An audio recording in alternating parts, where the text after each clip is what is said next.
Drama yang dibintangi oleh Park Bo Gum ini akan sangat sukses membuat kita sejenak terdiam hingga tak terasa meneteskan air mata karena akan menampilkan kisah seorang pria yang berusaha bangkit. Tak hanya bangkit dari penyakit saja, dirinya juga berusaha bangkit merangkai karir, mengarungi kerasnya realita demi membahagiakan hati sang wanita. Namun siapa sangka di saat sedang menjalani LDR itu, sang pujaan malah diam-diam mengkhianatinya. Bukan digantikan oleh orang lain, melainkan digantikan oleh versinya sendiri yang diciptakan dari data, suara, dan kenangan untuk menemati kekosongan sang wanita. Film ini berjudul Wonderland, sebuah film yang sangat sukses untuk membuat semua penonton terdiam hingga tak terasa meneteskan air mata. Akting Bae Suji dan Park Bo Gum menyempurnakan film ini sehingga dapat membuat kita sejenak merenungi hidup yang sesekali nampak tidak nyata. Seseru apa alur cerita kali ini? Tanpa basa-basi lagi, inilah alur ceritanya. Di awal film, kita diperlihatkan seorang astronot tampan yang sedang menjalankan misi berbahaya di luar angkasa. Tubuhnya dibalut seragam astronot abu dan putih, lengkap dengan alat komunikasi di helm dan bahunya. Pemuda itu bernama Taeju, yang kini tengah hidup menjalankan sebuah misi di luar angkasa. Tak ada teman ataupun rekan, dirinya hidup seorang diri di tengah hamparan udara yang tak pernah berujung, di tengah alam semesta yang diciptakan oleh Sang Maha Sempurna. Dan di tengah keheningan ruang angkasa itu, Taeju tidak terlihat kesepian. Ia tampak tenang, seperti sedang menunggu momen kecil untuk tersenyum. Di sela-sela kesibukannya dalam menjalankan misi, Taeju sesekali sering menghubungi pacarnya yang ada di bumi. Bukan panggilan untuk mengusir rasa bosan, bukan juga panggilan untuk pelarian, melainkan sekedar untuk melepas rindu dan melepas kedinginan yang selama ini ia hadapi sendiri. Saat itu, di bumi, di suatu hari di pagi yang cerah untuk memulai aktivitas, di salah satu apartemen kecil yang bising akan kehidupan warga kota, kita diperlihatkan sosok dari pacar Taeju yang bernama Jung In. Di waktu itu, Jung In sangat sulit untuk dibangunkan, padahal saat itu dirinya sudah sangat terlambat untuk masuk kerja. Akan tetapi, dengan kehangatan, keromantisan, serta kata-kata yang receh, Taeju mampu membangunkan Jung In dengan penuh kehangatan, sehingga membuat Jung In memulai paginya dengan senyum indah, dengan wajah ceria, dengan penuh harapan untuk mengejar impian, bukan bangun dengan rambut kusut dan wajah yang sedikit cemberut. Dari sisi sini, kita sudah diperjelas jika mereka sudah merawat hubungan dengan baik, hubungan yang bukan sekedar untuk melepas gelar jomblo, melainkan hubungan yang sudah mengetahui arah kemana mereka akan berlayar. Taeju bukan hanya sekedar pacar, tapi lebih dari itu, ia adalah rumah, tempat Jung In pulang, melepaskan penat dan bercerita dari dunia yang kerap memberikan duka. Diceritakan, Jung In adalah seorang pramugari dari sebuah maskapai penerbangan yang cukup terkenal di Korea. Pekerjaannya sangat melelahkan. Dari pagi hingga malam, Jung In dituntut untuk selalu siap. Akan tetapi, semenjak bersama Taeju, rasa lelah yang selalu hinggap di hidupnya seketika sirna, karena dengan suara Taeju di pagi hari sudah cukup untuk membuat dunianya terasa ringan. Tapi sayang, semua itu hanyalah sebuah ilusi mata semata dan tak pernah nyata. Dan di suatu malam, setelah penerbangan panjang yang cukup melelahkan, dengan langkah yang sangat berat, Jung In mendatangi sebuah rumah sakit. Di balik sebuah ruangan dan di balik sebuah tirai putih, terlihat Taeju yang terbaring karena tak sadarkan diri. Tubuhnya diam dan dingin, seperti sudah kehabisan harapan. Dan diceritakan yang sebenarnya terjadi, Taeju sudah koma sejak 4 bulan yang lalu akibat sebuah kecelakaan besar. Dan yang tadi pagi membangunkan Jung In bukanlah Taeju yang asli, melainkan hanya sebuah AI dari sebuah program digital yang diciptakan dari data, suara, dan kenangan Taeju untuk mengisi kekosongan Jung In. Sementara itu, kita diperlihatkan cerita yang tak kalah menyentuh hatinya juga. Di belahan dunia lain, kita melihat kisah Bailey, seorang arkeolog sekaligus ibu dan ayah bagi anaknya yang bernama Jia. Di hadapan dunia, Bailey terlihat tegas dan kuat, tapi dalam sepi, dirinya selingkari runtuh dari dunia yang sangat rapuh. Setiap hari, Bailey menggali masa lalu, menyelamatkan sejarah dari tumbuhan tanah agar tidak habis termakan oleh waktu. Tapi justru hal itu membuat waktu paling berharga dalam hidupnya terus ia lewatkan, yaitu waktu bersama Jia, anak semata wayangnya yang kini tumbuh besar tanpa sedikit pun kasih sayang yang langsung dari sosok seorang ibu. Diceritakan, tiap kali tugas memanggil, Jia selalu ia titipkan kepada ibunya yang kini sudah tua dan beruban. Dari kota ke kota, negara ke negara, telah Bailey kunjungi. Hingga kini Bailey tinggal di tengah gurun pasir di Timur Tengah. Langit kosong dan angin panas sudah menjadi teman hariannya. Dan seperti biasa, rasa kesepian dan kesendirian terus menggerogoti tekad yang semakin lama semakin pudar. Tapi yang lebih parah bukan dirasakan oleh Bailey, melainkan dirasakan oleh Jia yang kini harus tidur tanpa merasakan pelukan hangat seperti yang didapatkan anak kecil pada umumnya. Untuk menebus kesalahan itu, Bailey selalu melakukan video call dengan Jia. Anak itu kini telah tumbuh cepat, bahkan terlalu cepat. Banyak momen hilang yang tak bisa ia rasakan, seperti ulang tahun Jia, bayi gigi yang kini mulai copot, hingga pementasan sekolah yang sering membuat Jia merasa kurang beruntung. Semua itu hanya Bailey bisa lihat dari rekaman atau diceritakan oleh sang ibu yang kini mulai beruban dan menua. Dan disitulah rasa bersalah perlahan tumbuh. Ia tahu betul jika tak ada panggilan yang bisa menggantikan pelukan, dan tak ada suara digital yang bisa menghapus air mata anaknya dikala sedang sendirian.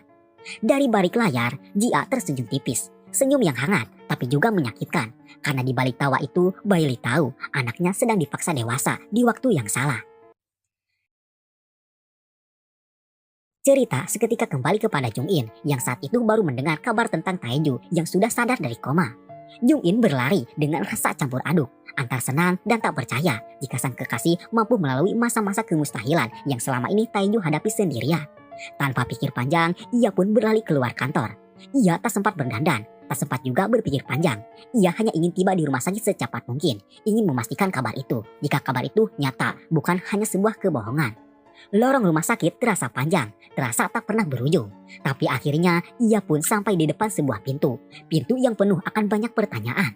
Tangan Jung In sempat ragu, mengapung di udara. Namun perlahan tangannya itu turun untuk membuka pintu tersebut.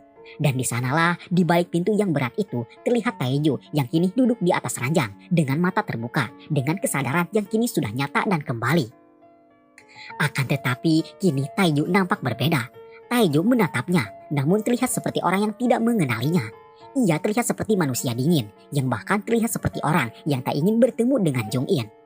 Dokter kemudian menjelaskan kondisi Taeju saat itu, yang mana saat ini Taeju mengalami kerusakan otak akibat koma yang terlalu lama, sehingga kini Taeju akan sulit mengingat orang, dan Taeju juga akan sulit merasakan emosi. Taeju kini tak jauh seperti sebuah lembaran kosong, yang lembaran kosong itu harus diisi ulang dari awal oleh Jung In. Mendengar penjelasan dokter itu, Jung In sedikit sedih, namun ia masih bersyukur karena kini Taeju bisa hidup. Dan ia sangat bersemangat karena akan kembali menjalankan hari-hari indah bersama Taeju yang sempat terhenti akibat koma. Di tengah kondisi itu, ia mendapatkan panggilan dari Taeju versi AI. Namun kali ini, karena Taeju yang asli sudah sadar, ia pun menolak panggilan dari Taeju versi AI itu. Dan Jung In berharap jika dirinya kini akan menemukan versi AI itu di Taeju yang asli, yang bisa disentuh sekaligus bisa dipeluk dengan hangat. Taeju kini sedang mencoba kembali untuk berjalan. Tubuhnya terasa kaku. Semua sendi dan peredaran darah yang sempat terhenti, kini ia coba gerakan kembali. Walaupun rasa sakit kerap menerpanya, ia tetap jalani hal itu. Dan di momen itu, setiap kali Taeju hampir menyerah, Jung In selalu mampu hadir. Bukan hanya sekadar untuk menonton, melainkan menjadi teman yang menemani Taeju dengan setia dan senyum manis di pipi. Walaupun di saat itu Taeju masih bersikap berbeda, polos dan dingin. Karena sebelum seperti saat ini, Taeju adalah orang yang hangat, periang, dan juga humoris sekaligus harmonis yang membuat hidup Jung In terasa sangat bahagia. Terasa seperti seorang bayi yang baru lahir ke dunia. Namun kini Jung In juga sadar jika dirinya harus memulai kembali dari awal, mengisi kembali lembaran-lembaran yang sempat terhapus oleh ganasnya kenyataan dan waktu. Diceritakan hari itu mereka sudah kembali ke apartemen kecil yang dahulu pernah mereka sebut dengan rumah. Rumah yang dahulu penuh canda dan tawa sehabis mengarungi kerasnya realita. Segalanya masih sama, tak ada yang berbeda. Seperti meja makan, rak buku, dan dapur kecil tak ada sedikit pun yang berubah. Yang berubah sekarang adalah udara yang kini terasa dingin, hening seperti tidak ada kehidupan. Dari beberapa foto yang terpajang di sana, kita diberitahu jika sebelumnya mereka berdua memiliki hubungan yang sangat hangat, penuh akan keromantisan dan canda tawa. Udara yang dingin itu tak terasa, dan malam pun tiba. Di ruang tamu yang dahulu penuh canda tawa, mereka duduk berdampingan. Di atas sofa yang warnanya mulai pudar, mereka memutar kembali video lama, menggali masa lalu untuk mengembalikan ingatan Taeju. Mereka berdua kemudian menonton beberapa rekaman semasa dahulu sebelum Taeju mengalami kecelakaan yang menyebabkannya koma. Di rekaman itu terlihat sangat jelas jika dahulu Taeju adalah pria yang mampu memberikan senyum lebar di wajah Jung In. Saat itu Jung In tersenyum. Tapi pelan-pelan matanya mulai berkabut. Karena di saat itu, tepat di sebelahnya, Taeju hanya terdiam kaku. Tatapannya kosong dan tak berarti. Terlihat seperti seseorang yang sedang menonton kisah orang lain. Jung In kemudian memeluk Taeju. Bukan sebuah pelukan manja. Bukan juga pelukan penuh gairah. Melainkan pelukan yang berkata, "Ingatlah aku meski hanya untuk sebentar." Namun sayang, Taeju terlihat seperti orang yang asing yang tak menginginkan pelukan tersebut. Diceritakan dahulu mereka satu profesi, bekerja di dalam pesawat yang selalu berterbangan menuju negara lain. Saat itu Taeju bekerja sebagai seorang pilot, sementara Jung In ia bekerja sebagai seorang pramugari. Malam itu Jung In tidur dengan harapan dan tekad jika dirinya bisa mengembalikan Taeju yang dulu, yang selalu ada saat dirinya hampa. Dan malam pun tak terasa. Di pagi berikutnya, untuk pertama kalinya setelah sekian lama, Jung In dibangunkan oleh Taeju. Bukan Taeju versi AI, melainkan Taeju versi yang asli, yang membuatnya tak hanya bisa tersenyum, namun juga bisa menyentuh dan memeluk Taeju. Namun saat itu, Taeju nampak masih seperti mayat hidup, yang tak membalas pelukan itu, yang terlihat tanpa rasa dan juga tanpa ekspresi, seperti seseorang yang terlihat tidak mengenali Jung In.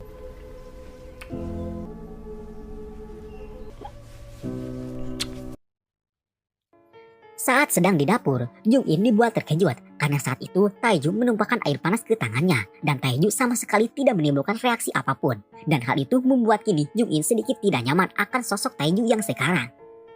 Sementara itu, kita diperlihatkan sosok orang yang telah menciptakan AI Wonderland. Mereka itu bernama Hairi dan Yeonsu. Saat itu, mereka mendatangi sebuah keluarga yang cukup kaya raya. Saat itu, kepala keluarga yang bernama Yongsik divonis mengidap penyakit kanker dan umurnya tidak akan lama lagi. Yongsik meminta bantuan layanan AI Wonderland agar keluarganya bisa tetap melihat dan berhubungan dengannya walaupun Yongsik yang asli telah meninggal dunia. Yeonsu kemudian meminta Yongsik untuk menceritakan semua asal-usulnya. Apa yang Yongsik rahasiakan juga harus dituliskan, karena hal itulah yang akan membuat AI Yongsik terlihat realistis dan memiliki emosi yang kuat. Saat sedang mengerjakan AI Yongsik itu, Yeonsu menemukan hal yang cukup ia terkejut. Di salah satu foto milik Yongsik, ia melihat ibunya yang berfoto bersama Yongsik. Saat itulah seketika membuat Yeonsu sadar jika Yongsik adalah ayah kandungnya yang selama ini ia cari. Karena takut salah paham, ia pun mencoba membandingkan foto itu dengan foto ibunya. Dan hasilnya sama sekali tidak ada perbedaan sedikitpun yang menegaskan jika yang berfoto bersama Yongsik itu memang ibunya dan bukan orang lain. Ia kemudian memberikan berita itu kepada sang ibu, dan jawaban sang ibu membuatnya terkejut, yang mana ternyata ayah kandung Yeonsu memanglah Yongsik, dan sang ibu sengaja tidak menceritakannya kepada Yeonsu, karena ia yakin jika Yeonsu pasti akan menemukannya sendiri. Namun kini waktunya telah habis. Saat hendak menjenguk Yongsik di rumah sakit, betapa terkejutnya ia jika saat itu Yongsik telah wafat, meninggalkan seorang anak yang tak pernah mendapatkan pelukan hangat dari seorang ayah. 너무 좋지. 자기도 얼른 와. 아직은 아버지 유언이셔가지고. Cerita kemudian kembali menceritakan Bailey. Saat itu, Bailey sangat berterima kasih kepada sang ibu karena telah menjaga dan merawat dia dengan baik. Sebagai tanda terima kasih, Bailey berniat membelikan oleh-oleh untuk sang ibu. Namun entah mengapa ibunya itu malah menutup telepon tersebut. Dan di sini kita diperlihatkan jika nenek Jia itu sedang menyembunyikan sesuatu tentang Bailey. Entah apa rahasia itu. Yang pasti rahasia itu akan membuat kita dibuat speechless dengan kenyataan yang ini akan segera terungkap. Sementara itu, di samping yang berbeda pula, di Timur Tengah kita diperlihatkan Bailey yang didatangi seorang pria tampan. Pria itu bernama Hongju. Saat itu, Bailey menceritakan keluh kesahnya tentang sang ibu yang tiba-tiba berbeda sikap. Ia sangat yakin jika sang ibu sedang menyembunyikan sesuatu. Saat sedang mengobrol itu, tiba-tiba terdengar suara seseorang yang memanggil Hongju. Seketika Hongju pun langsung bergegas, dan kita diperlihatkan Hongju yang tiba-tiba keluar dari sebuah ruangan yang ada di kantor AI Wonderland. Orang yang memanggil Hongju ternyata Hairi, dan pertemuan antara Hongju dengan Bailey dilakukan secara virtual menggunakan teknologi canggih yang dikembangkan oleh Wonderland. Cerita kemudian kembali berpindah, memperlihatkan Jung In yang saat ini sedang demam. Kepalanya sakit dan tubuhnya menggigil sehingga dirinya tak mampu untuk berdiri. Saat itu, ia lupa di mana dirinya menyimpan obat demam. Ia kemudian mencoba menelpon Taeju yang asli, namun Taeju tak kunjung menjawab teleponnya. Bahkan setelah beberapa kali pun, Taeju tak kunjung menjawab teleponnya itu, dan terlihat seperti orang yang tak ingin menjawab telepon tersebut. Hingga di saat ia mulai putus asa, ia pun akhirnya kembali menghubungi Taeju versi AI. Perbedaannya sangatlah jauh. Dalam 1 detik, Taeju versi AI langsung menyadari jika kini Jung In sedang sakit parah. Taeju versi AI bahkan memberitahu Jung In tempat biasa Jung In menyimpan obat. Dan dengan kata-kata hangat, Taeju versi AI memberikan perhatian khusus di saat Jung In sedang sakit itu. Demam yang menyerangnya tak kunjung sembuh. Bahkan saat hari berganti pun Jung In tetap menggigil kesakitan. Namun tidurnya yang pula seketika terganggu dengan suara-suara aneh yang semakin jelas semakin terdengar. Saat ia membuka mata dan terbangun, betapa terkejutnya ia karena saat itu Taeju yang asli sedang mengadakan pesta bersama orang-orang yang tidak dikenalinya. Saat itu, Taeju yang asli sadar jika Jung In sedang sakit. Namun, bukannya menanyakan kabar atau memberikan perhatian, dirinya malah tetap melanjutkan pesta, walaupun Jung In terlihat seperti orang yang sangat kecewa. 괜찮아요. 너 원래 안 그래. Karena berisik, Jung In kemudian pergi keluar untuk menenangkan diri. Di dalam lift, di tengah kesedihan dan kesendirian, dalam pikirannya, Jung In terus dihantam beberapa pertanyaan yang tak kunjung mendapatkan jawaban, yaitu pertanyaan, kenapa harus seperti ini? Saat itu, waktu seperti sedang mengetahui suasana hati Jung In. Taeju versi AI tiba-tiba menelpon dan langsung mengkhawatirkan kondisi Jung In. Bahkan tak hanya itu saja, Taeju versi AI itu juga berusaha menghibur Jung In. Dengan sikap hangat dan harmonis, Taeju versi AI mampu membuat Jung In tersenyum secara refleks dan natural. Sehingga menjelaskan jika kini Jung In sudah terlalu nyaman dengan Taeju versi AI ketimbang Taeju yang asli. Kembali ke keluarga Bailey. Saat itu, Jia atau anak Bailey sedang ingin bertemu dengan Bailey. Bailey kemudian memberikan harapan jika sebentar lagi mereka akan bertemu. Akan tetapi hal itu justru memancing amarah sang ibu dan langsung menjelaskan jika Jia tidak bisa menemui ibunya karena saat ini Bailey sedang bekerja dan sangat jauh dan mustahil bisa bertemu dalam waktu yang singkat.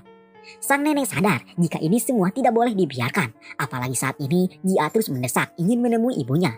Sang nenek yang tak ingin Jia terus berharap seperti itu lantas memutuskan untuk pulang kampung agar Jia memiliki teman yang bisa menghabiskan waktunya ketimbang harus menelpon Bailey yang sedang bekerja. Telepon kembali masuk dari Bailey. Sang ibu langsung marah karena Bailey telah memberikan harapan dan janji palsu kepada Jia untuk bertemu. Dan sang ibu juga menanyakan cara seperti apa yang akan Bailey lakukan untuk menemui anaknya. Karena untuk ibu Bailey itu, omong kosong Bailey itu nampak ngawur dan nampak seperti janji palsu. Ibu Bailey itu bukan bermaksud untuk menjauhkan Bailey dengan anaknya. Namun ia tak ingin Jia terus diiming-imingi janji yang tak kunjung Bailey bisa tepati. Karena baginya janji itu hanya akan menyiksa Jia secara perlahan. Dan itu bukanlah cinta yang diberikan seorang ibu terhadap anaknya. Bailey yang mendengar hal itu seketika terdiam. Bahkan saat itu saking marahnya sang ibu langsung menutup telepon tersebut.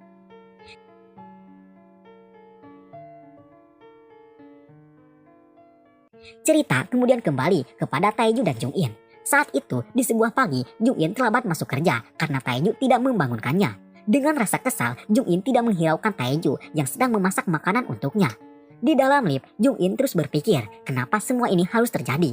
Dan di sini, Jung In sudah terjebak dengan cinta virtualnya yang memaksa Taeju yang saat ini sedang masa pemulihan harus dipaksa sempurna seperti Taeju versi AI yang tak pernah melakukan kesalahan. Saat itu, Jung In sadar jika handphonenya ketinggalan. Dan di saat yang sama, Taeju yang asli mendapati ada seseorang yang menghubungi Jung In. Namun dirinya tidak berani menjawab telepon itu. Akan tetapi, Jung In yang melihat HP-nya sedang dipegang oleh Taeju seketika langsung menganggap jika Taeju sudah lancang dengan memeriksa privasinya. Dan hal itu membuat Taeju disalahkan atas dosa yang tidak ia lakukan. Dengan rasa kesal dan tubuh yang mulai capek, Jung In pun pergi tanpa berpamitan terlebih dahulu kepada Taeju. Di perjalanan menuju bandara, Jung In mendapatkan panggilan dari Taeju versi AI. Kali ini, tanpa pikir panjang, Jung In langsung menerima panggilan itu. Kali ini, ia merasa sangat merindukan Taeju versi AI, sampai-sampai ia melupakan Taeju yang asli. Dan saat sedang berada di dalam sebuah kereta, hatinya kembali remuk tatkala melihat orang-orang memiliki hubungan yang romantis. Di sini, Jung In sangat iri, karena kini dirinya nampak mustahil untuk mendapatkan momen berharga itu kembali.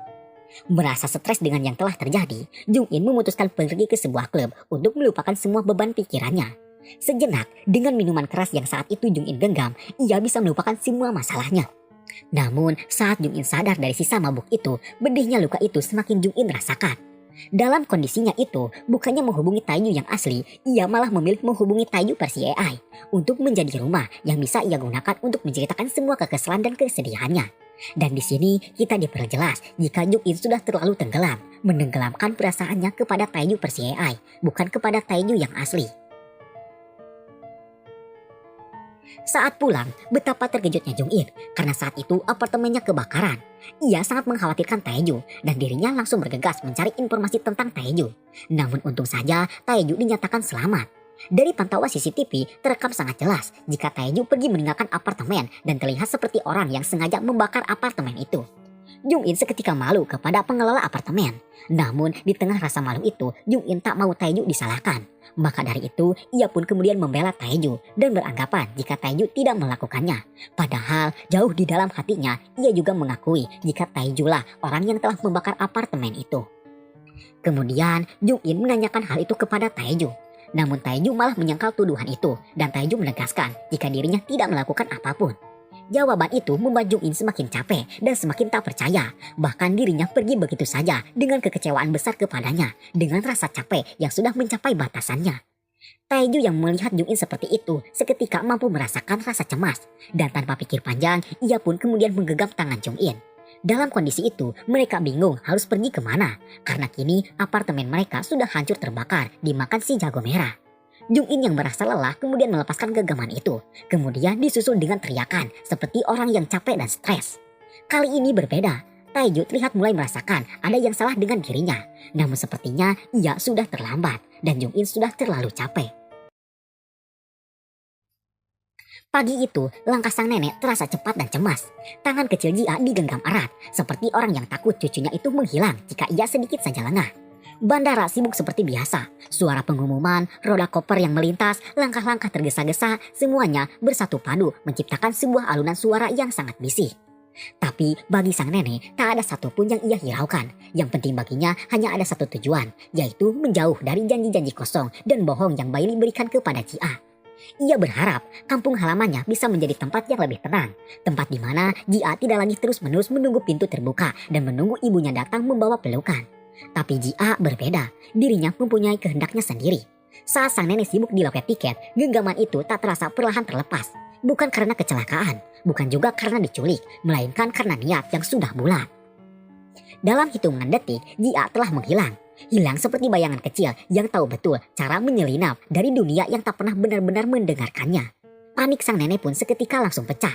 Sang nenek menoleh ke segala arah, memanggil-manggil nama Jia. Tapi tak kunjung ada jawaban, hanya gemuruh bandara dan keheningan yang terasa semakin mencekam. Ia melapor ke petugas, tapi bandara terlalu luas untuk Jia yang terlalu kecil.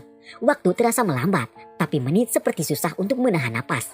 Dan satu ketakutan perlahan mengendap, yakni Jia mungkin sedang pergi mencari ibunya sendiri. Dengan tangan gemetar, sang nenek menekan nomor Bailey dan memberitahukan apa yang kini sedang terjadi, yaitu Jia menghilang di bandara.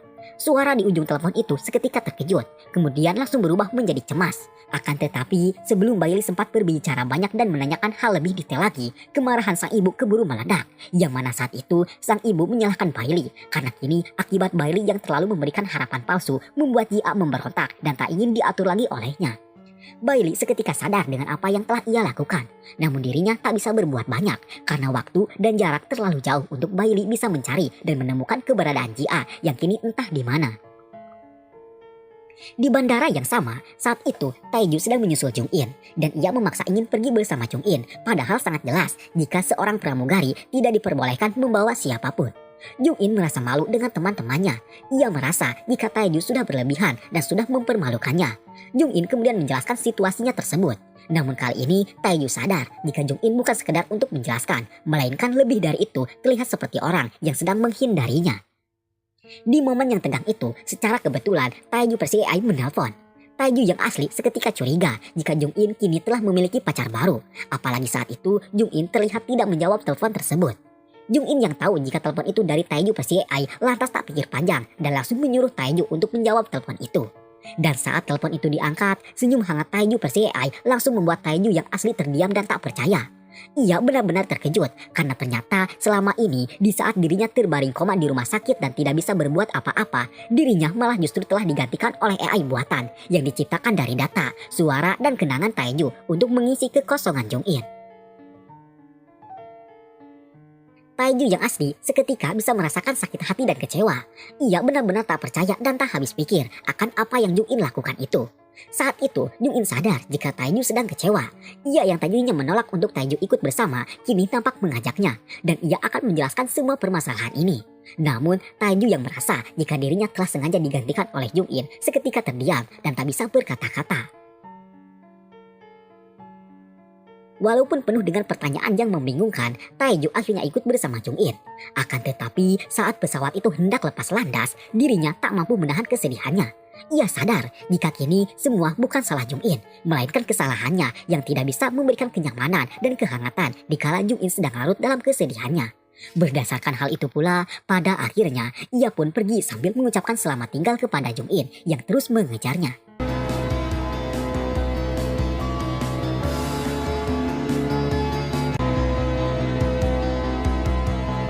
잘 다녀와.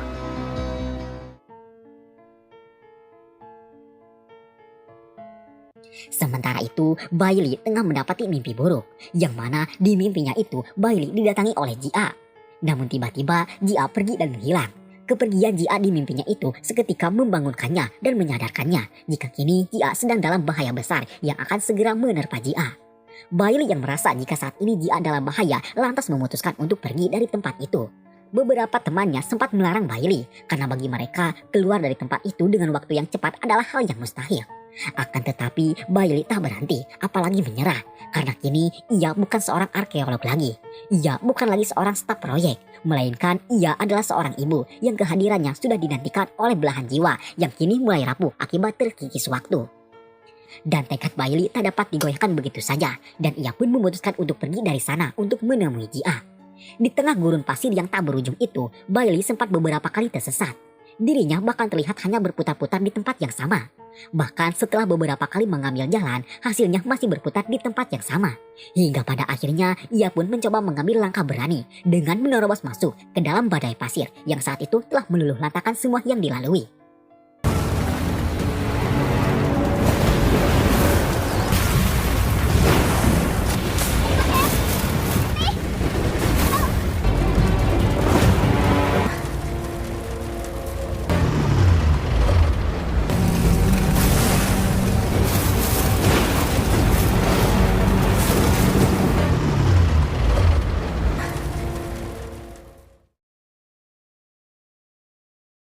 Sementara itu, di kantor Wonderland, semua sistem tiba-tiba error tak terkendali, membuat Hairi maupun Yosu kebingungan harus berbuat apa. Alarm sistem kemudian menyala dan berbunyi keras yang menandakan jika mereka harus segera mengambil langkah sebelum semua AI ciptaannya rusak dan tak bisa diperbaiki. Tak hanya itu saja, server juga seketika kacau, bahkan tidak bisa digunakan, yang membuat keduanya tidak bisa lagi berbuat apapun. Sesaat setelah itu, semua AI tiba-tiba bergerak tak terkontrol, dan Hairi juga Yosu hanya bisa saling menatap.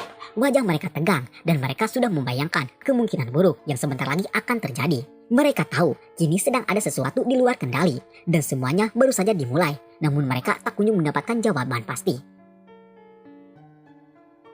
Sementara itu, di bandara yang sama itu sendiri, Taiju yang sedang merenungi diri tiba-tiba mendapatkan sebuah panggilan yang masuk, yang membangunkannya dari lamunan yang tak pernah bertepi. Panggilan yang masuk itu dari seseorang yang tak dikenali. Taiju sempat ragu, namun akhirnya ia memilih menjawab telepon itu. Dan ternyata orang yang menelpon itu ternyata adalah Bailey yang menghubungi Taiju untuk meminta bantuan agar Taiju bisa menyelamatkan Jia yang saat itu sedang hilang dan mungkin saja dalam bahaya besar. Bailey juga meminta Taiju untuk menjaga Jia agar tidak kabur lagi karena sebentar lagi ia akan segera tiba di bandara itu. Saat itu, Jia sendiri sedang bersembunyi dan hendak masuk ke dalam sebuah pesawat. Ia ingin pergi untuk menemui Bailey. Walaupun saat itu, Jia juga sadar dan ia tahu persis, tidak tahu harus pergi kemana. Namun yang pasti, kehampaan menciptakan kerinduan. Dan janji dari Bailey melahirkan tekad yang besar yang ingin segera tersampaikan. Langkah kecil berlari dalam diam, kemudian menyelinap di antara kerumunan. Juga mencoba masuk ke arah lorong dan menyelinap di tempat yang sempit. Ia tak tahu harus kemana, yang ia tahu hanya satu hal, yaitu ingin menemui ibu. Saat Jia sedang berlari mengejar sebuah pesawat, secara tiba-tiba ada sebuah mobil yang hendak menabraknya. Namun untung saja Taiju mampu menyelamatkannya. Dengan napas yang mulai terengah-engah, nenek Jia akhirnya bisa bertemu kembali dengan cucu semata wayangnya itu. Namun tetap dengan harapannya, yakni bertemu dengan Bailey.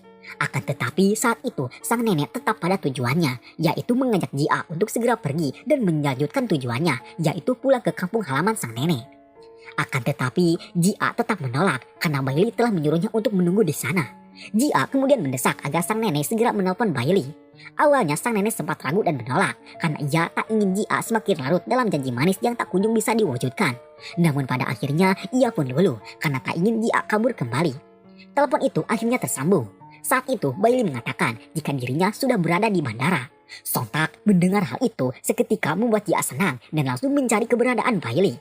Beberapa kali Jia berteriak, mencari dan mengamati sekitar. Namun Jia tak kunjung bisa melihat keberadaan Bailey. Jia terus berteriak memanggil Bailey, namun hasilnya tetap sama. Dan ternyata mereka sebenarnya sedang saling berhadapan, namun di dunia yang berbeda. Bailey di dunia AI, sedangkan Jia di dunia nyata. Bailey kemudian menjelaskan jika dirinya sebenarnya sudah meninggal dunia. Seketika itu tangis nenek Jia pun pecah. Bailey kemudian meminta maaf kepada Jia karena dirinya sudah merahasiakan hal besar itu kepada Jia. Ia juga meminta maaf karena Bailey sudah memberikan janji palsu yang memang sangat mustahil bisa diwujudkan. Jia yang mendengar kabar itu seketika terdiam, namun dirinya tidak marah apalagi kecewa. Namun ia tetap meminta agar Bailey versi EA itu terus menemani hari-harinya yang sepi. Bailey kemudian meminta maaf kepada sang ibu karena dirinya sudah berhutang budi terhadap ibunya itu.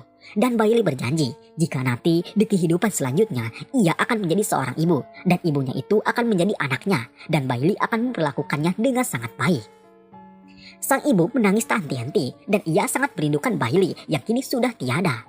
Dan diceritakan sejak lama Bailey yang asli telah meninggal dunia. Namun saat itu sang nenek tidak mau memberitahukan fakta itu kepada Jia yang masih kecil. Dan untuk itulah ia meminta layanan AI Wonderland agar seolah-olah Bailey masih hidup namun sedang bekerja di beda negara yang sangat jauh.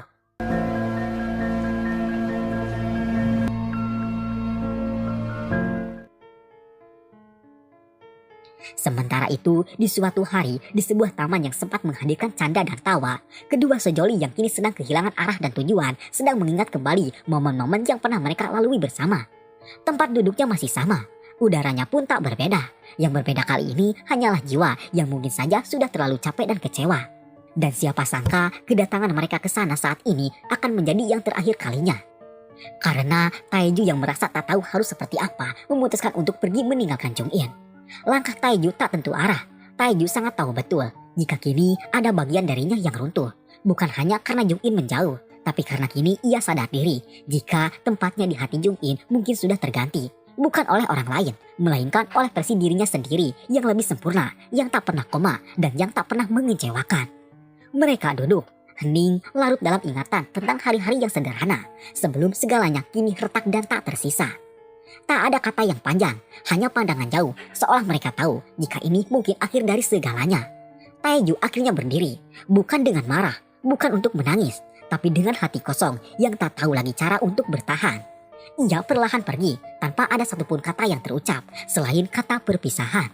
Dan Jong-in tidak menghentikannya. Ia diam, bukan sudah tidak mencintai lagi, melainkan karena merasa jika dirinya sudah tidak pantas lagi untuk memohon. Terlalu banyak luka, sudah terlalu banyak kecewa, dan sudah terlalu banyak salah yang telah ia lakukan terhadap Taeju. Tapi hatinya tak dapat dibohongi. Ego memang bisa sejenak menguasai. Namun lagi dan lagi hati yang terus berada di atas segalanya. Jong-in akhirnya berdiri, kemudian berlari. Bukan untuk menjelaskan, bukan juga untuk membela diri, tapi hanya untuk memeluk dari belakang.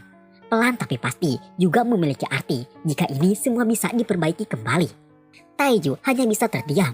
Dan di tengah semua luka juga di tengah rasa kecewa masih ada rasa yang tinggal, yakni cinta yang bertahan dalam diam. Pelukan itu mungkin tak menyelesaikan apapun, tapi cukup untuk mengatakan satu hal, jika Jong-in masih bersedia untuk memperbaiki semua kesalahannya.